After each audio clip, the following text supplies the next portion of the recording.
మిత్రులారా, వార్తాపత్రికల్లో main headline చూసుకున్నట్లయితే అగ్నికి హావుది అనేది ఒక విషాదకరమైనటువంటి ఘటన. దాదాపు 20 మంది ప్రాణాలను బలిగొన్నటువంటి మిత్రులారా. దాంట్లో ఒక కుటుంబం మొత్తం, అదేవిధంగా పెళ్లి కావాల్సినటువంటి ఒక సాఫ్ట్వేర్ ఇంజనీర్, అదేవిధంగా అనేక మంది 20 మంది సజీవ దహనం అనేట్లయితే ఇచ్చారు మిత్రులారా. అయితే ఇద్దరు డ్రైవర్లలో ఒక డ్రైవర్ తప్పించుకొని పారిపోగా, ఒక డ్రైవర్ మాత్రం 12 మందిని ఆ జాకీతోని అద్దం పాలగొట్టి సురక్షితంగా వారి దాదాపు 12 మందిని రక్షించినట్లయితే ఒక కథనం అయితే ఇచ్చారు మిత్రులారా. 27 మంది సురక్షితంగా బయటకు. బస్సు ఢీకొనడంతో యువకుడి మృతిని అయితే ఇచ్చారు మిత్రులారా. మెయిన్గా బైక్ వలన ఈ ప్రమాదం జరిగినట్లు, అదేవిధంగా దాంట్లో దాదాపు 250 పైన సెల్ ఫోన్లు కూడా ఒక పార్సల్ దాంట్లో ఉన్నట్లు ఫ్లిప్కార్ట్ పోవాల్సినటువంటివి, అవి కూడా లిథియం బ్యాటరీ, దాని ద్వారా కూడా ఇంకా భారీగా విస్ఫోటనం చెందినట్లయితే ఇచ్చారు మిత్రులారా. ఏది ఏమైనా సరే వారి ఆత్మకు శాంతి చేకూరాలని. ఇప్పుడు అసలు మనము మిత్రులారా, మనం బయట అడుగు పెడితే మన ప్రాణం మనకు గ్యారంటీ లేదు. ఇప్పుడు అది బైక్ ప్రమాదం కావచ్చు, ఏది ఎప్పుడు జరిగేది తెలియదు. అవసరమైతే గుండెపోటు వచ్చి కూడా చనిపోవచ్చు. కాబట్టి ఉన్నంతసేపు ప్రశాంతంగా ఉండి నలుగురికి మేలు చేసేటువంటి విధంగా, నలుగురికి మంచి చేసేటువంటి విధంగా, ఉన్నంతలో హాయిగా ఉంటే ఉన్నంత వరకైనా కొంచెం తృప్తిగా జీవించవచ్చు అని అయితే అందరూ చెప్పేటువంటిదే. మెయిన్గా ప్రతి ఒక్కరూ అదే విధంగా ఉండాలని అయితే. ఇక పట్టణాలకు భారీగా నిధులు, అదేవిధంగా చనిపోయినటువంటి వారికి తెలంగాణ, ఏపీ నుంచి కూడా, అలాగే కేంద్రం నుంచి కూడా కొంతమేరకు ప్రకటించినట్లు భృతి. రాష్ట్రపతి ప్రధాని దిగ్భ్రాంతి, మృతుల కుటుంబాలకు కేంద్రం పరిహారం. ఇక ప్రకటించినటువంటి తెలంగాణ, ఏపీ ప్రభుత్వం బస్సు ప్రమాదం బాధాకరం అని అయితే ఇచ్చారు మిత్రులారా. ఇక పట్టణాలకు భారీగా నిధులు, 138 మున్సిపాలిటీలు, కార్పొరేషన్ల అభివృద్ధికి 2780 కోట్లు విడుదల. మార్చి కల్లా పనుల పూర్తికి పురపాలక శాఖ ఆదేశం. ఇక తుర్లపాటి రాజేశ్వరికి కేంద్ర సాహిత్య అకాడమీ పురస్కారం ప్రదానం. కోల్కతా జాతీయ లైబ్రరీలో అందజేత 50,000 నగదు తామ్రపత్రంతో సన్మానం. జూబిలీహిల్స్ బరిలో 58 మంది, 28 మంది నామినేషన్లు ఉపసంహరణ చేసుకున్నట్లు. బరిలో అభ్యర్థులు ఎక్కువగా ఉన్నందున 4 బ్యాలెట్ల యూనిట్లు వినియోగించేటువంటి ఛాన్స్. మొత్తం ఓటర్లు 4,13,65. గత అసెంబ్లీ ఎన్నికలతో పోలిస్తే 16,100 మంది ఓటర్ల పెరుగుదల. తల మీద తుపాకీ పెడితే ఒప్పందాలు కుదుర్చుకోం. భారత్ తొందరపడి నిర్ణయాలు తీసుకోదు. వాణిజ్య ఒప్పందాలు దీర్ఘకాలిక దృక్పథంతో ఉండాలి. కొత్త మార్కెట్లు అన్వేషిస్తున్నాం. జర్మనీలో కేంద్ర మంత్రి పీయూష్ గోయల్. అప్పుల్లో మనమే టాప్. కుటుంబ రుణాలు అగ్రస్థానం. ఆంధ్రప్రదేశ్, తెలంగాణ దేశంలోనే దక్షిణాదిలో రుణాలు అధికం. సామాజిక వర్గాల ప్రకారం బీసీల్లో గరిష్టం, ఎస్టీలో కనిష్టం. కేంద్ర గణాంకాల శాఖ. దక్షిణాది ప్రజలకు రుణ చెల్లింపు సామర్థ్యం ఎక్కువ, నిపుణుల అభిప్రాయం.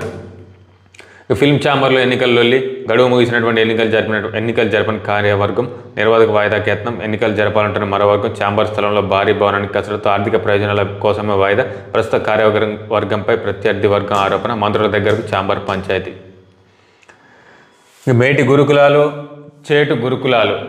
మేటి గురుకులాలు కాస్త చేటు గురుకులాలు అవుతున్నాయా? అక్కడ విద్యాబుద్ధులు నేర్చుకోవాల్సినటువంటి చిన్నారులకు రక్షణ కరువైంది. తీవ్ర ఆందోళన కలిగించే రీతిలో వెలుగు చూస్తున్నటువంటి పరిణామాలను బట్టి అలానే అనిపిస్తుంది. గురుకులాల్లో సీటు రావడమే గొప్ప అనుకునే పరిస్థితుల్లో ఆ 6వ తరగతి బాలుడు తల్లిదండ్రులు వచ్చి గురుకులం వద్దంటూ టీసీ తీసుకొని బిడ్డను వెంట పెట్టుకొని వెళ్ళిపోయారు. ఎందుకు అనంటే ఆ బాలుడిపై 9వ క్లాస్ చదువుతున్నటువంటి 2 బాలురు అత్యాచారానికి పాల్పడ్డారు.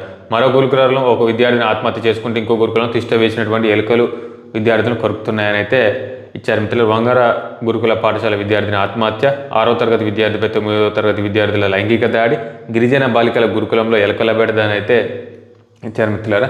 దీని మీద కూడా విద్యాశాఖ దృష్టి పెట్టి అప్రమత్తమై ఇలాంటివి సంఘటనలు కాకుండా చూసుకోవాలి. ఎలకల బెడద అయినా, అదేవిధంగా గురుకులాలు ఏంటంటే అక్కడక్కడ బయట ఉంటాయి కాబట్టి పాములు, చిన్న పాములు వచ్చేటువంటి ప్రమాద బారిన పడేటువంటి అవకాశం ఉంటుంది. కాబట్టి విద్యాశాఖ కూడా అప్రమత్తమై దీనికి సంబంధించిన వార్తా కథనాలకు స్పందించాలి. దానికి తగ్గట్టు పరిష్కార మార్గం కూడా అన్వేషించాలి. ఇంకా వేరే వార్తాపత్రిక కూడా చూద్దాం మిత్రులారా.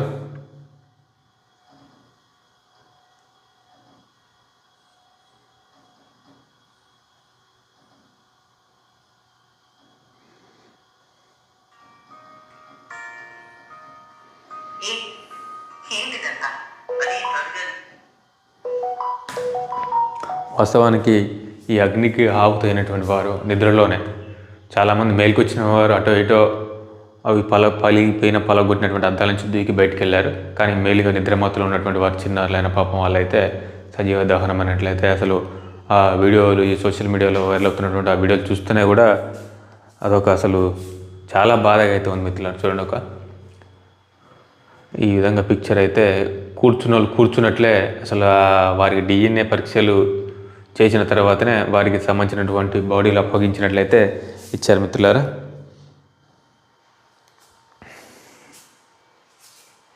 ఇంకోటి ఏంటంటే బైక్ ప్రమాదం కాగానే ఆ బస్సు కనుక ఆపి ఉంటే ఇంత ప్రమాదం సంభవించేది కాదని అయితే లోపల సురక్షితంగా బయటపడ్డటువంటి ప్రయాణికులు చెప్తున్నట్లయితే ఇచ్చారు మిత్రులారా.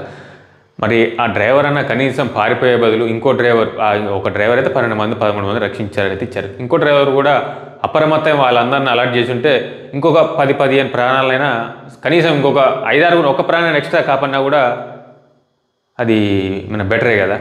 ఆ డ్రైవర్ అయితే అతను పారిపోయాడు, చెప్పబెట్టకుండా పారిపోయాడు. ఒక డ్రైవర్ మాత్రం అటు ఇటు జాకి బాలగొట్టి రక్షించినట్లయితే ఇచ్చారు మిత్రులారా. ఇక 19 మంది సజీవ దహనం, గాయాలతో బైకర్ మృతిని అయితే ఇచ్చారు మిత్రులు, నిరుపేద బైకర్. ఇక ఆ 2 నిమిషాల్లో ఏం జరిగింది, బస్సును అగ్ని కీలకలు చుట్టుముట్టిన తర్వాత 2 నిమిషాల్లో ఏం జరిగింది, అసలు మంటలు ఆ స్థాయిలో అంత తీవ్రంగా ఎలా రేగాయి, ఈ ప్రస్తుత సందేహాలు. ఇది కేవలం బైక్ పై నుంచి వెళ్ళడం వల్ల జరిగిన ర్యాపిడ్తో ఎగిసిన మంటలు అయితే ఈ స్థాయిలో ఉండవు అనేది ఒక భావన. బస్సుకు చెందిన ఆయిల్ ట్యాంకర్ లీక్ అయినా ఇంత తీవ్రత ఉంటుందా అన్నది ప్రశ్న. ప్రమాదం జరిగిన తర్వాత రేగిన మంటల వల్ల 100 డిగ్రీల ఫారెన్హీట్ ఉష్ణోగ్రత వెలువడినట్లు అంచనా. అందువల్లే బస్సు పూర్తిగా దగ్ధమైందని, మరణించిన వారి మృతదేహాలు ఆనవాళ్ళకు కూడా గుర్తించలేని పరిస్థితి అని అయితే ఇచ్చారు మిత్రులు. దుబాయ్ నుంచి ఏపీ సీఎం చంద్రబాబు టెలికాన్ఫరెన్స్. గమ్యం చేర్చాల్సిన బస్సు మృతి శకటమే అని అయితే ఇచ్చారు మిత్రులారా. వారికి పాపం ఒక అమ్మాయి అయితే, డాడీ నేను మార్నింగ్ చేస్తా, నేను బస్సు ఎక్కినైతే చేసిందట, కథంగా అదే చివరికి కాలని అయితే తండ్రి బాబోతున్నట్లయితే ఇచ్చారు మిత్రులారా. 2 లక్షల ఉద్యోగాలు ఇచ్చేదాకా నిలదీస్తాం, మున్సిపాలిటీలకు నిధుల నజరానా, ఢిల్లీ పిలుపు. నిర్మాణంలో ఉన్న పార్కు పనులు ఆకస్మికంగా తనిఖీ చేసినటువంటి రేవంత్ రెడ్డి. మూసీకి పునరుజ్జీవం, రికార్డు నామినేషన్లు, చేనేతకు సుంకాల దెబ్బ, నిర్లక్ష్యపు నీడన డ్రైవింగ్, 90% రోడ్డు ప్రమాదాల ప్రధాన కారణం ఇదనైతే ఇచ్చారు మిత్రులారా. మృత్యువులోని వీడని పేగుబంధం, తల్లి కుమార్తె దుర్మరణం, కర్నూలు దుర్ఘటనలో 4 ఉమ్మడి మెదక్ జిల్లా వాసులనైతే ఇచ్చారు మిత్రులారా.